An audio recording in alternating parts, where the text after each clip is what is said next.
Glowy, c'est donc un système de lumière biologique qui génère de la lumière sans électricité à partir de bactéries qui ont la capacité d'être bioluminescentes. La bioluminescence, c'est une réaction chimique présente dans la nature chez de nombreux organismes vivants, en passant par les calamars, les méduses, les champignons ou encore les lucioles, et qui produit de la lumière sans électricité. Donc Glowy, c'est un système autonome et autosuffisant en lumière,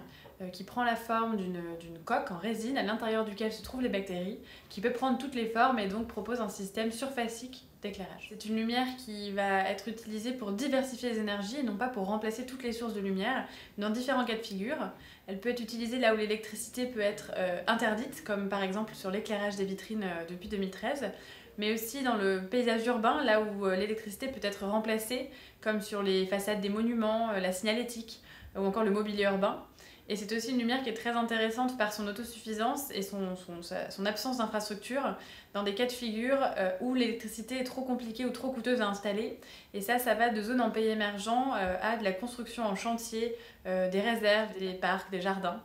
ou encore des zones souterraines, des endroits un peu comme ça, difficiles d'accès pour des systèmes électriques.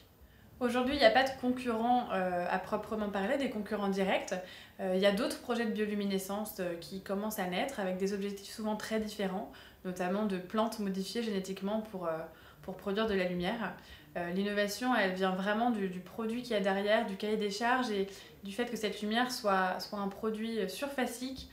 adhésif à plein de surfaces et surtout complètement autosuffisant, donc il ne dépend pas d'une charge et d'une décharge comme pourrait l'être un panneau solaire par exemple. Après un an de laboratoire et la constitution d'une équipe de quasiment 10 personnes, on va sortir un premier produit pendant la COP21 pour la fin de cette année, qui est plutôt un produit pour le marché de l'événementiel, qui nous permet de tester en conditions réelles cette technologie et de l'améliorer, pour ensuite sortir en début 2017 un produit qui aura un mois de durée de vie pour de l'éclairage de vitrine.